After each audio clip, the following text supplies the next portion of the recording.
Pertanyaan keenam. Apakah orang yang disesatkan dan mereka tidak tahu, namun mereka percaya pada Yesus Kristus sebagai juru selamat akan selamat? Nah, ini ya, berarti disesatkan di dalam ketidaktahuan. Seperti orang yang salah mengerti tentang bahasa roh, apakah ia akan selamat? Jika mereka diperalat iblis, apakah mereka akan selamat? Saya rasa tidak, karena kalau tidak berasal dari Allah, maka akan tahu kebenaran Allah. Apakah demikian? Saya kembali mengingatkan, masalah keselamatan itu pemberian Tuhan. Ya, saya rasa kita juga jangan terlalu mudah dulu ya mengatakan sama atau tidak, tapi coba kita melihat argumentasi-argumentasi yang Alkitab katakan. Perhatikan perbedaannya, ya. Nih, yang pertama, orang yang sengaja menjalani jalan kesesatan, itu namanya ketidaktaatan. Sudah tahu, sengaja melakukan. Ketidakbenaran, itu namanya tidak taat. Kedua, orang yang tidak sengaja atau tidak tahu berjalan di dalam kesesatan, itu namanya ketidaktahuan. Sekarang saya ingin tanya, kalau diperhitungkan sebagai hukuman, mana lebih berat? Orang yang tidak taat atau tidak tahu? Saya yakin dan percaya kita semua pasti mengakui. Orang yang tidak taat itulah hukumannya pasti lebih berat daripada tidak tahu. Kita sebagai orang tua, kalau melihat anak berbuat kesalahan di dalam ketidaktahuan, mungkin kita tidak akan memukul dia ataupun mendisiplin dia dengan keras. Karena dia tidak tahu, kita mungkin hanya menegur dia. Lain kali jangan begitu ya. Tapi berbeda dengan ketidaktaatan. Ketidaktaatan artinya apa? Dia sudah tahu, tapi sengaja melanggar. Nah, bukan tidak mungkin, itu disiplin pasti jauh lebih berat, pukulan pasti lebih keras gitu loh. Nah, pertanyaan ini, kondisi ini kita bisa lihat di dalam Yakobus 3 ayat 1. Nah, ini sebenarnya menjawab. Saudara-saudaraku, janganlah banyak orang di antara kamu mau menjadi guru. Sebab kita tahu bahwa sebagai guru kita akan dihakimi menurut ukuran yang lebih berat. Sekarang pertanyaan saya adalah, kenapa jadi guru hukumannya lebih berat? Ayo, coba jawab. Ada yang bisa jawab di chatting boleh? Kenapa yang jadi guru ukurannya hukuman dihakimi menjadi ukurannya lebih berat? Kenapa?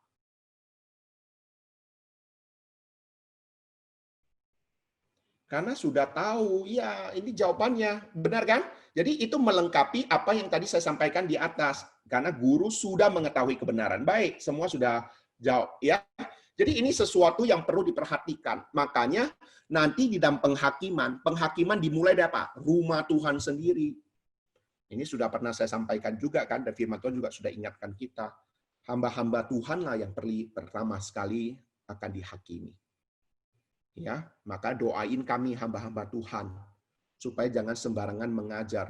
Saya sudah juga ingatkan kita ya, setiap kali saya naik mimbar itu mohon maaf ya, sebelum saya naik mimbar saya harus beberapa kali ke kamar mandi.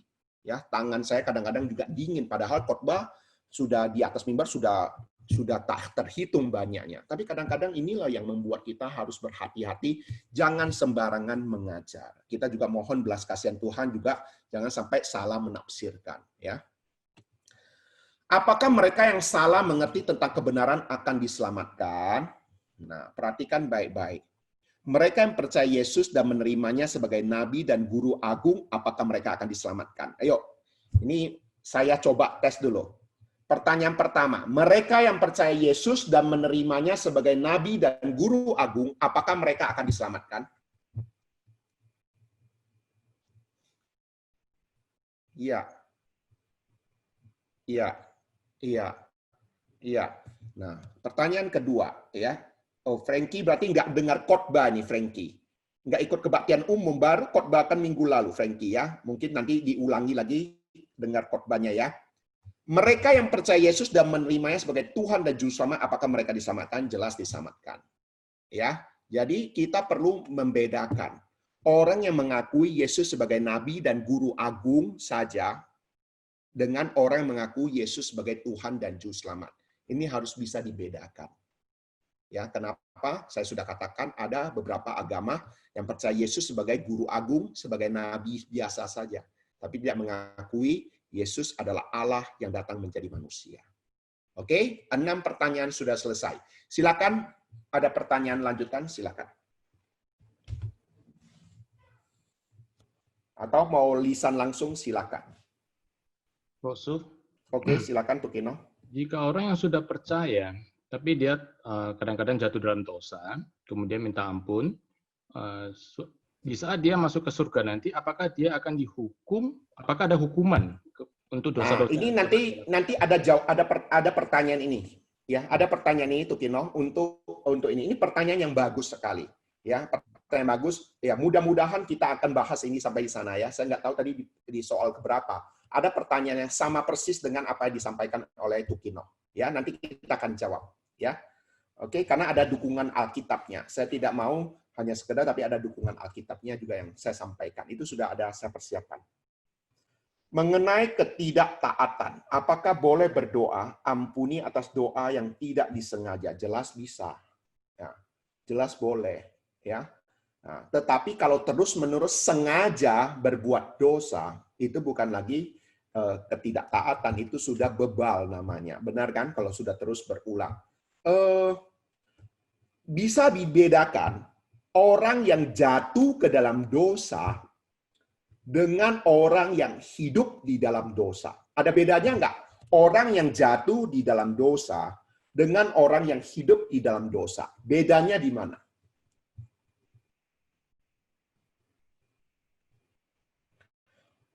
Orang yang jatuh dengan orang yang hidup itu ada bedanya nggak? Misalnya, hewan itu jatuh ke dalam lumpur. Dengan hewan itu hidup di dalam lumpur. Ada bedanya nggak? Jelas ada bedanya. Yang hidup di dalam dosa selalu melakukan dosa, frekuensinya lebih banyak, gitu ya. Oke.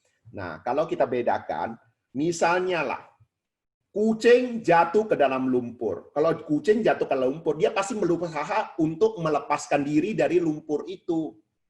Benar ya? Berusaha melepaskan diri ya dari lumpur itu. Tetapi kalau hewan yang hidup di dalam lumpur, nah misalnya lele, apa-apa, itu artinya dia sudah terbiasa. Dia tidak ada niat untuk keluar dari lumpur. Tidak, karena hidupnya di sana gitu loh.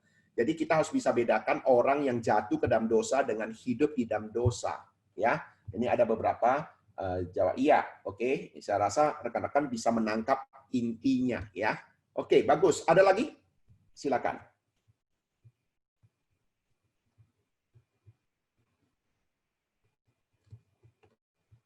Tidak ada, kita lanjutkan pertanyaan ke-7.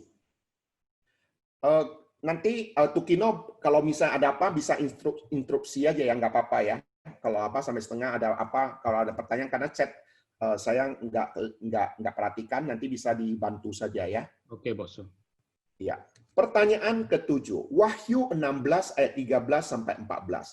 Lalu saya melihat 3 roh jahat yang rupanya seperti katak.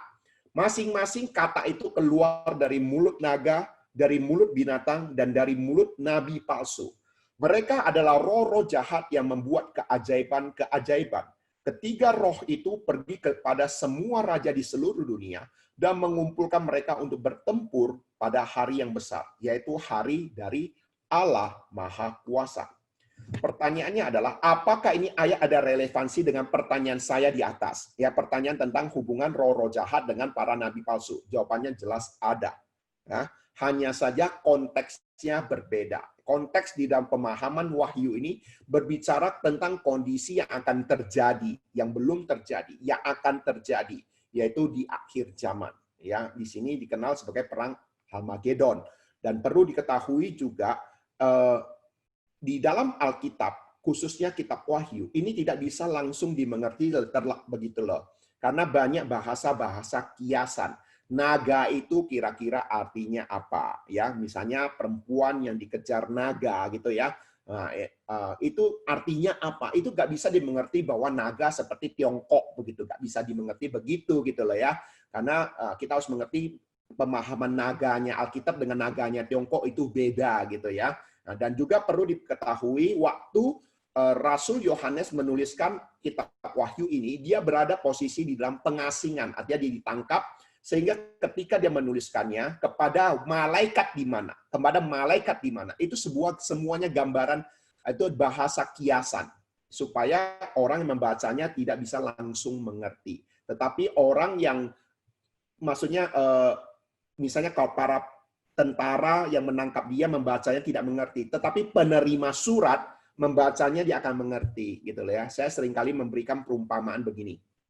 Kalau anak sekarang membaca surat cinta daripada neneknya atau kakeknya, dia akan bingung. Misalnya di dalam surat cinta kakeknya tertulis begini. Oleh karena kamu anak keju, aku anak singkong, maka kita tidak bisa bersama-sama. Kalau anak sekarang baca surat itu, wah kasihan sekali Akong ya.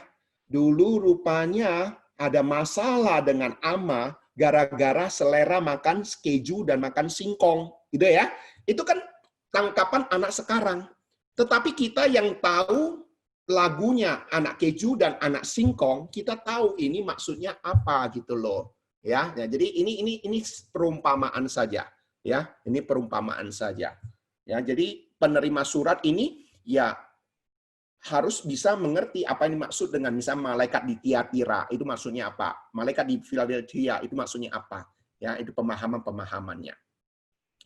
Kemudian yang kedelapan, Bilangan 14 ayat 15 sampai 20. Ini pertanyaannya ya. Ini nas Alkitabnya.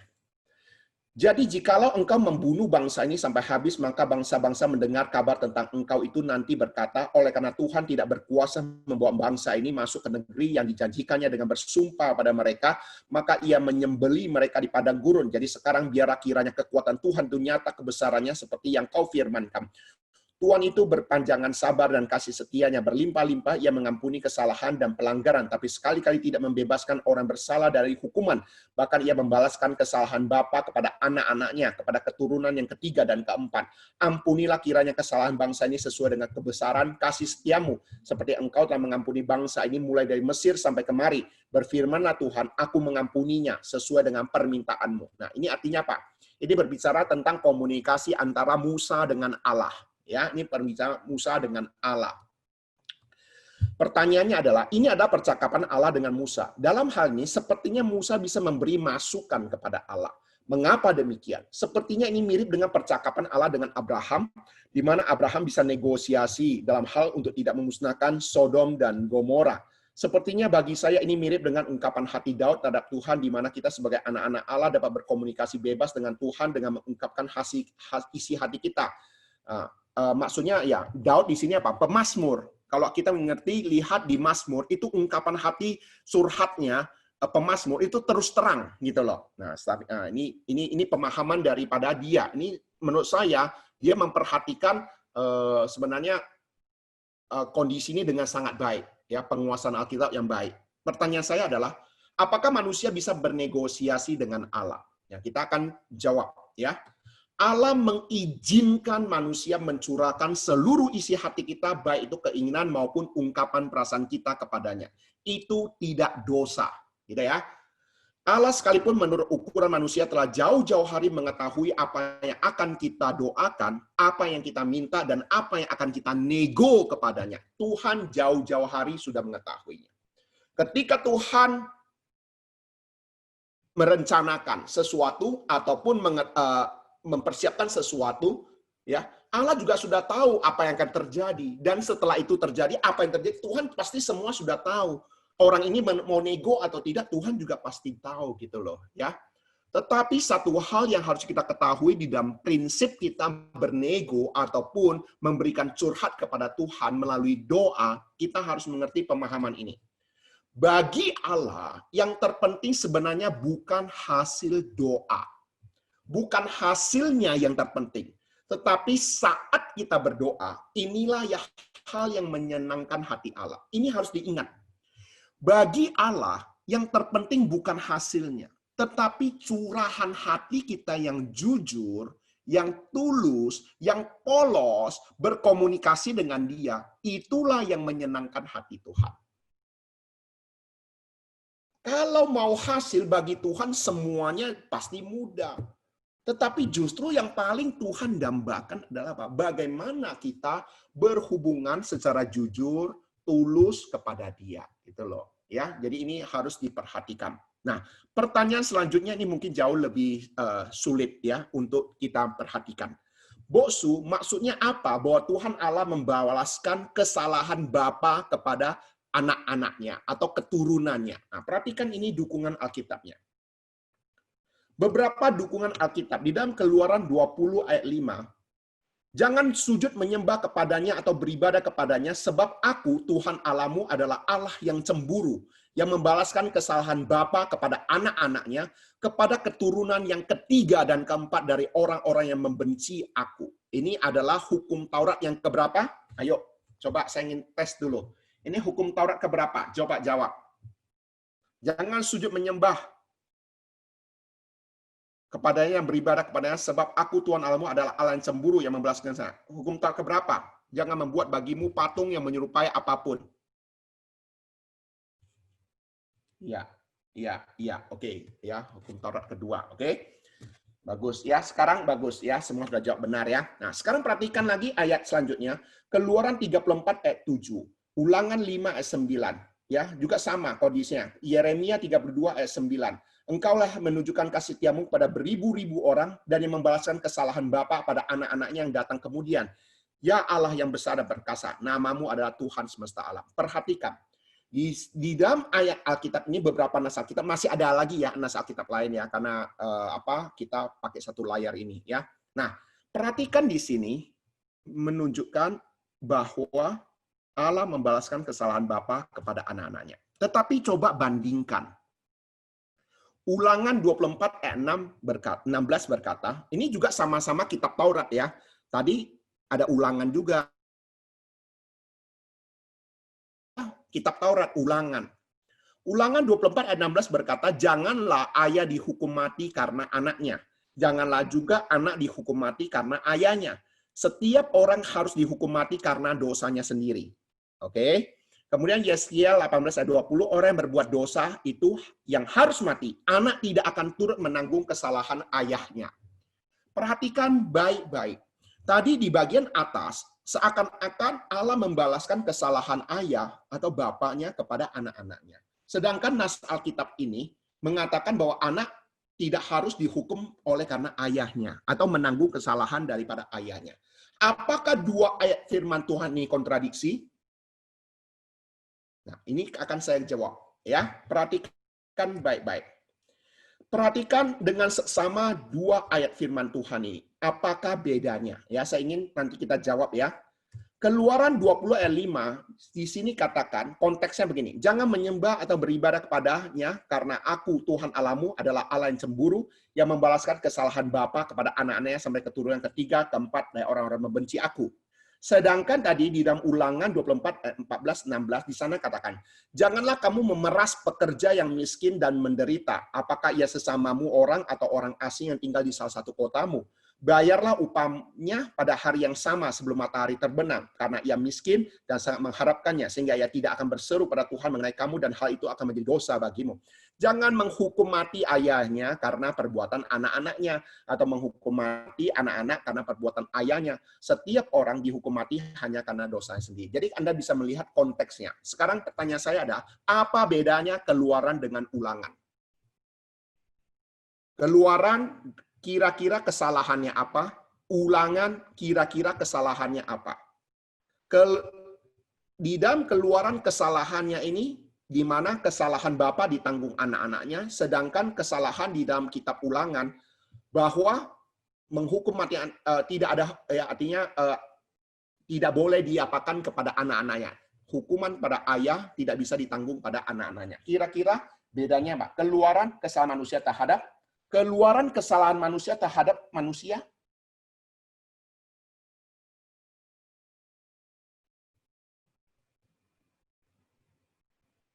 Oke. Ya, saya ngerti maksudnya Barnabas. Nah, perhatikan baik-baik. Keluaran itu merupakan hukum Tuhan, yaitu kitab Taurat, yang berhubungan dengan Allah gitu loh. Menyembah berhala, menyembah patung yang menyerupai apapun. Ya, itu hukuman berat gitu loh. Sedangkan Ulangan ini berhubungan dengan hukuman yang berhubungan dengan masyarakat, ya, antar manusia, ya. Jadi kesimpulan begini. Kita dapat menyimpulkan bahwa Allah akan membalaskan kejahatan ayah terhadap keturunannya jika sang ayah telah melanggar perjanjiannya dengan Allah. Sementara di ayat-ayat yang lain tidak mengatakan bahwa anak tidak ikut menanggung kesalahan bapaknya adalah ayat-ayat yang berhubungan dengan masalah hukum legal di dalam masyarakat. Jadi, kondisi ini jelas tidak ada kontradiksi.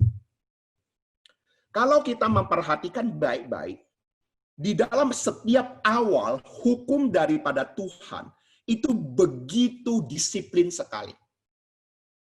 Jangan menyembah patung yang menyerupai apapun. Kalau melakukannya, hukuman ditanggung kepada anak-anak sampai keturunan ketiga dan keempat. Jangan melihat itu tabut agung atau menyentuhnya. Ketika kamu akan mati. Perhatikan baik-baik, kenapa ketika Tuhan memberikan hukum yang demikian, hukumannya begitu berat. Padahal sekarang ini sepertinya hukumannya kenapa tidak menjadi begitu berat. Sekarang saya ingin tanya, dulu Indonesia waktu awal membuat NPWP itu ada aturan. Naik pesawat terbang harus bawa NPWP. Sekarang masih perlu bawa NPWP tidak? Coba jawab. Tidak perlu lagi kan bawa NPWP kan? Sekarang pertanyaan saya adalah, kenapa awal ada NPWP, negara memberikan aturan kemana-mana harus bawa NPWP, kenapa sekarang tidak lagi? Punya kesulitan menjawab, bukan? Ya, NPWP ya pajak ya. Yakin itu ada dulu kan, masih ingat ya, kita kalau mau kemana-mana, sampai adik saya sudah beli tiket, sampai ke bandara, lupa bawa NPWP gitu loh. Ya, sehingga ini tidak bisa terbang gitu ya, padahal sudah sampai ke bandara. Nah, ini perlu diperhatikan. Ketika pemerintah Indonesia mengawali awal dari peraturan pajak ini tentang NPWP, itu punya disiplin yang demikian. Punya maksud dia, juga punya maksud. Nah, coba kita bayangkan, uang manusia dalam dunia ini ya punya pemikiran demikian. Ya Tuhan juga pasti punya pemahaman. Ya, jadi tidak heran kenapa waktu zaman Rasul Petrus itu suami istri yang tidak memberikan sebagian daripada hasil penjualannya kepada Petrus, itu hukumannya langsung mati gitu loh. Jadi ini sesuatu yang harus kita ketahui, hukum-hukum awal itu begitu disiplin adanya. Ya. Jadi ini hal-hal yang harus kita sama-sama perhatikan, ya. Jadi ini menjawab, ya. Keluaran 32 ayat 34. Tetapi pergilah sekarang, tuntunlah bangsa itu ke tempat yang telah kusebutkan kepadamu. Akan berjalan malaikatku di depanmu, tetapi pada hari pembalasanku itu akan membalaskan dosa mereka kepada mereka. Nah, perhatikan ini nanti akan menjawab pertanyaan Tukino tadi, ya.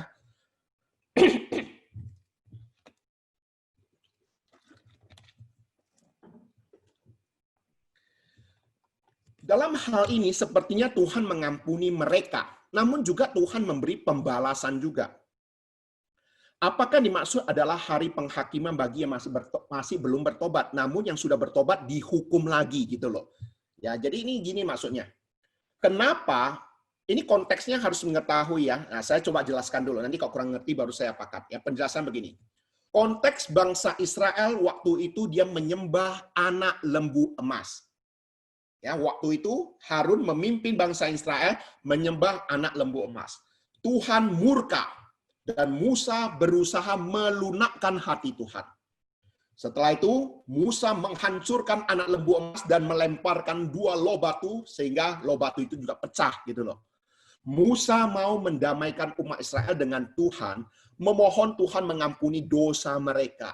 Lalu firman Tuhan menjawab Musa dengan perkataan firman Tuhan tadi gitu loh, ya, firman Tuhan ini, ya. Tetapi pergi sekarang, tuntunlah bangsa itu. Waktu itu Musa di atas gunung. Mereka berbuat dosa di bawah. Lalu makanya Tuhan suruh Musa, pergilah sekarang. Tuntunlah bangsa itu tempat yang telah kusebutkan kepadamu. Anda pimpin ke tanah perjanjian. Akan berjalan malaikatku di depanmu, tetapi pada hari pembalasanku itu aku akan membalaskan dosa mereka kepada mereka. Perhatikan di sini ada bedanya ya. Bedanya di mana? Makna kalimat ini adalah bahwa mereka tetap akan dipimpin oleh malaikat berjalan ke tanah perjanjian. Namun demikian, mereka yang telah melakukan dosa tetap akan dihukum, yakni mereka tidak diizinkan masuk ke tanah Kanaan. Ingat ya, satu generasi mereka yang keluar dari Mesir tidak diizinkan.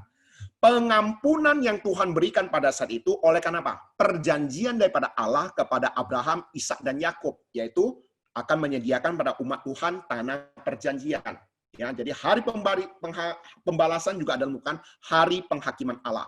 Ketika mereka menyembah berhala, itu melanggar hukum Tuhan dan mereka pasti akan menghadapi tahta penghakiman Allah, gitu loh ya. Mereka tidak mungkin terhindar. Mereka tetap akan menjalani dipimpin oleh malaikat menuju ke tanah perjanjian sekalipun mereka tidak bisa masuk.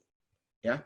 Mereka tetap akan mempertanggungjawabkan dosa mereka di hadapan Allah. Dosa mereka tidak akan membatalkan perjanjian Allah pada Abraham, Ishak dan Yakub. Maksudnya begini.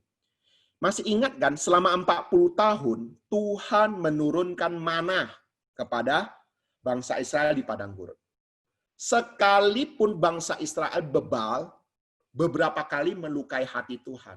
Tuhan tidak pernah satu hari pun menghentikan manna. Kenapa? Karena manna itu adalah perjanjian daripada Allah kepada umat Tuhan. Allah berjanji, Allah setia, sekalipun manusia tidak setia.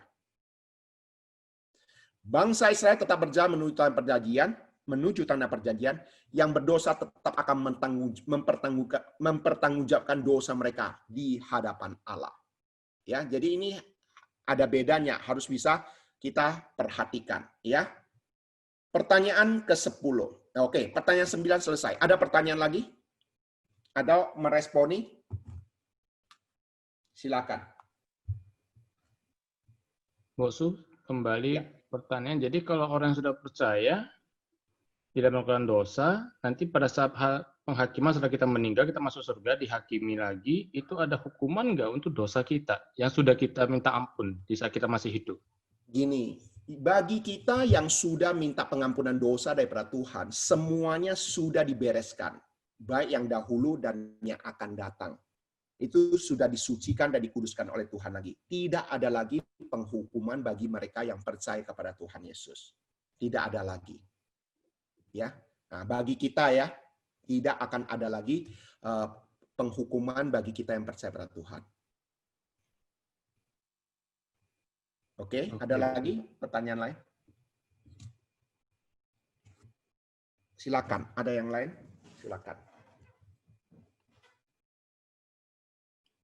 Oke. Jadi sebenarnya 40 tahun berjalan di padang gurun itu adalah cobaan Tuhan kepada bangsa Israel atau hukuman bahwa generasi yang berdosa gak boleh masuk. Itu adalah ujian daripada Tuhan, ujian ketaatan, merendahkan hati mereka selama 40 tahun. Dan nyatanya mereka gagal. Ya, mereka gagal sehingga satu generasi tidak diizinkan untuk masuk ke tanah Kanaan. Ya, itu jawabannya. Oke, pertanyaan ke-10.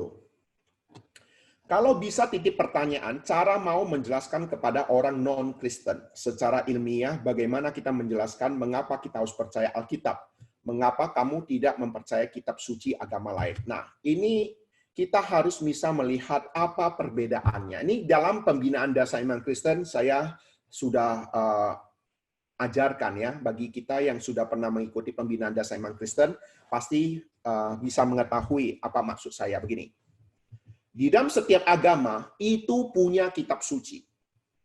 Dan saya yakin setiap kitab suci mereka mengakui itu sebagai firman Allah mereka.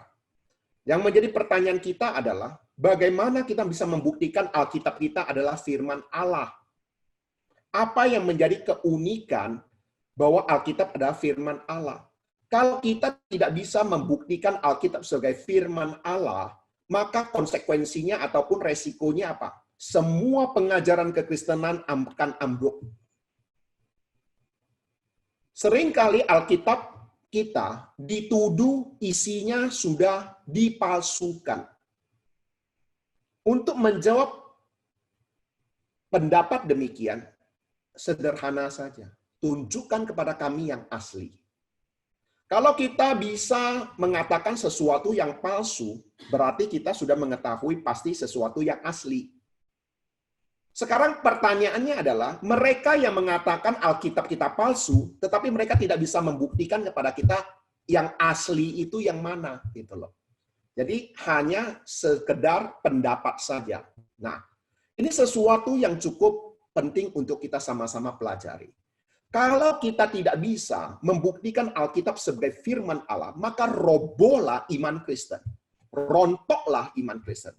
Maka berapa banyak orang-orang non-Kristen mengutip, mencomot-comot ayat Alkitab untuk menyerang kekristenan, untuk menjatuhkan dan merontokkan kekristenan.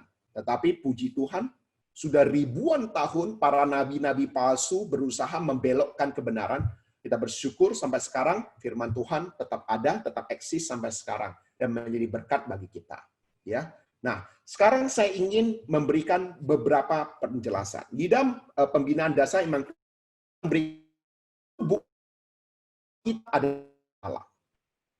Di dalam Kristen menyampaikan ada satu bukti ada firman Allah. Namun di waktu yang akan menjelaskan secara sederhana saja. Oke? Sekarang apa sih keunikan daripada Alkitab dibanding lainnya? Perhatikan baik-baik. Alkitab ini unik dalam kesinambungannya. Maksudnya begini. Dia ditulis selama kurun waktu 1.500 sampai 1.600 tahun. Alkitab bukan turun dari langit. Bukan jatuh dari surga, tetapi ditulis oleh tangan manusia. Pertanyaannya adalah, kenapa di dalam Alkitab ada bahasa manusia, kenapa Alkitab sebagai firman Allah, tetapi kenapa juga ada bahasa manusia, ada bahasa Musa, ada bahasa Paulus, ada perkataan Petrus. Kenapa demikian? Kita harus ingat, Allah yang kita sembah beda dengan Allah yang dipercayai oleh agama lain. Allah yang kita sembah adalah 100% Allah, 100% manusia. Sehingga kitab suci yang dipergunakan ada firman Allah, juga ada perkataan manusia di dalamnya. Dan Allah menghargainya. Dan Alkitab ini ditulis oleh tangan manusia di dalam ilham dan wahyu daripada Allah selama dalam waktu 1.500 sampai 1.600 tahun lamanya. Jadi cukup panjang, ya. Kemudian ditulis selama 40 generasi oleh lebih kurang 40 penulis dengan profesi penulis yang beraneka macam, lapisan masyarakat berbeda, pendidikan, latar belakang, ada yang nabi, ada yang raja, ada petani, ada ahli filsafat, ada nelayan, ada negarawan, ada pujangga, ada cendekiawan, dan sebagainya. Dengan kata lain, penulis Alkitab beraneka macam. Tapi kalau kita memperhatikan baik-baik, Alkitab kita yang setebal ini, ya, itu ya. Ini dari awal sampai akhir ditulis oleh 40 tahun dengan profesi yang berbeda-beda, 1.500 sampai 1.600 tahun, tapi punya intisari tema yang sama, yaitu tentang pribadi Yesus Kristus.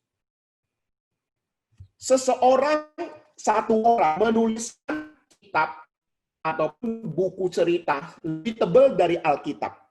Dari awal sampai akhir nyambung. Bisa tidak? Jelas bisa, satu orang. Tapi coba bayangkan, 40 penulis, masa waktu 1.500 sampai 1.600 tahun. Profesi yang berbeda-beda, ada yang pendidikannya tinggi, ada yang kurang berpendidikan, tetapi menuliskan Alkitab dari awal sampai akhir temanya sama. Coba kita contoh saja. Hari ini misalnya kita ada 20 orang. Saya berikan contoh. Kita berikan tema kasih. Coba masing-masing tuliskan 10 lembar tentang kasih. Tema tentang kasih. Kemudian nanti kita akan jilid jadi sebuah buku. Ya, jadi ada sekitar 200 lembar. Numpang tanya, kita hidup di zaman yang sama. Saya memberikan tema kasih. Lalu kita akan jilid satu buku, lalu dijual. Kira-kira ada yang mau beli nggak buku kita? Saya yakin dan percaya tidak ada yang mau beli. Kenapa? Karena isinya pasti berantakan. Nggak bisa nyambung. Dari awal sampai akhir nggak bisa. Ada yang mengatakan kasih ini begini loh. Ada orang kasih begini loh. Ada orang mengatakan kasih pada anak boleh pakai rotan. Tapi ada katanya tidak boleh. Kasih pada anak harus coba pelan-pelan memberitahu pada dia. Artinya Pak, ini sudah kontradiksi yang sangat nyata gitu loh. Dengan kata lain, di satu zaman saja, tema yang sudah diberikan saja, itu tidak bisa berkesinambungan. Tetapi kalau kita memperhatikan 1.500 sampai 1.600 tahun, 40 generasi, 40 penulis, latar belakang berbeda-beda, tetapi bisa ceritanya nyambung. Ini menunjukkan apa? Sutradaranya satu. Penulis bisa beda, zaman bisa berbeda. Oleh sebab itulah Alkitab bisa dipergunakan oleh siapapun juga di sepanjang abad, di sepanjang zaman. Oke, ini jawaban saya. Kemudian ditulis juga di berbagai tempat, di padang gurun, di rumah tahanan, di mana-mana. Ditulis pada masa yang berbeda, ya, ditulis dengan suasana hati yang berbeda, ditulis di 3 benua, ditulis dalam 3 bahasa, Ibrani, Aramik, dan Yunani. Ya, ini perhatian. Kemudian kita melihat juga keunikan di dalam pengajarannya. Tadi juga latar belakangnya, ya, latar belakangnya. Kalau kita memperhatikan di dalam ajarannya, keunikannya apa? Nubuatnya tergenapi. Semua nubuatan di dalam Alkitab tergenapi. Tinggal satu lagi, yaitu apa? Kedatangan Tuhan Yesus kedua kali. Kemudian sejarahnya dapat diuji. Ya, kalau Anda tahu Anda pergi aja ke Timur Tengah gitu loh. Ya, lihat bagaimana kira-kira kisah-kisah itu ada atau tidak gitu loh. Kemudian dapat dipertanggungjawabkan secara ilmiah dan ilmu pengetahuan. Columbus sebelum menemukan bumi ini bulat, Alkitab sudah jauh-jauh mengatakan bumi ini bulat. Artinya apa? Bisa diuji. Dan masih banyak lagi, ya, di dalam pembinaan dasar iman Kristen ada beberapa dukungan Alkitab yang bisa dipertanggungjawabkan secara ilmiah. Kemudian lagi, menurut ilmu pengetahuan, manusia hasil evolusi. Manusia dari monyet dari binatang lain. Misalnya, ini sebenarnya mudah sekali dipatahkan. Alkitab memberitahu manusia diciptakan Tuhan secara langsung, bukan hasil evolusi. Lalu bagaimana mempertanggungjawabkan? Mudah saja. Kalau manusia adalah hasil evolusi, manusia Pithecanthropus erectus dari kera dan sebelumnya, kera dari mungkin dari mana? Numpang tanya, ini sudah ribuan tahun. Kalau manusia dari hasil evolusi, manusia akan terus berevolusi tidak? Kalau manusia adalah makhluk hasil evolusi, maka jawabannya apa? Manusia pasti akan terus berevolusi, akan menjadi makhluk lainnya. Tetapi coba perhatikan ribuan tahun sudah berlalu, manusia ada tanda-tanda nggak berevolusi ke makhluk lain? Telinga tambah panjang, ini tambah keluar tanduk, ataupun tulang ekor sudah muncul ekor. Nggak ada gitu loh. Jadi sebenarnya nggak perlu menjelaskan secara ilmu pengetahuan, secara demikian saya cukup gitu loh. Ya, menjelaskan untuk mematahkan tentang teori evolusi. Dan harus bisa bedakan. Apa bedanya teori dengan hukum? Kenapa tidak dikatakan hukum evolusi? Kenapa disebut teori evolusi? Tapi gravitasi itu beda. Jadi hukum gravitasi. Teori itu ada sesuatu yang belum pasti. Jadi ini sebenarnya mudah ya, ini nggak usah dibahas panjang. Kemudian kalau kita memperhatikan kualitas pengajaran daripada firman Tuhan. Di dalam tanya jawab sebelumnya saya sudah memberikan hukum ilahi, gitu ya. Sebenarnya hukum ilahi itu sudah menjelaskan tentang apa? Kualitas pengajaran kekristenan melampaui pengajaran-pengajaran di dalam dunia ini. Alkitab memberitahukan permulaan hikmat dan pengetahuan adalah apa? Takut akan Tuhan. Jadi di sini kita bisa melihat bagaimana hati yang takut akan Tuhan itulah permulaan hikmat dan pengetahuan. Kemudian kalau kita memperhatikan keunikan daripada pengajarannya, kristosentris. Makanya setiap khotbah itu bisa kristosentris, dihukumkan ke kristosentris. Artinya berpusat pada Kristus, berpusat pada Kristus. Nah, ini 2 argumentasi saya terlebih dahulu, ya. Masih banyak lagi. Saya katakan ada 10 argumentasi Alkitab adalah firman Allah. Nah, mungkin yang terakhir, bagaimana membuktikan bahwa minuman ini benar-benar menyegarkan? Kalau saya katakan minuman ini adalah minuman yang menyegarkan, kira-kira bagaimana membuktikannya? Tidak ada jalan lain. Anda harus meminumnya. Ketika saya katakan firman Tuhan, Alkitab adalah firman Tuhan. Untuk bagaimana membuktikannya? Anda harus membacanya. Anda harus merenungkannya. Anda harus mengalaminya. Baru bisa mengatakan baru bisa mengakui apa yang saya katakan ini benar atau tidak. Kalau tidak, saya buktikan 100 bukti Alkitab saya firman Allah. Kalau kalian tidak membacanya, tidak merenungkannya baik-baik, tidak punya kerinduan untuk belajar, Anda juga tidak akan mengerti dan mengerti apa yang saya maksud.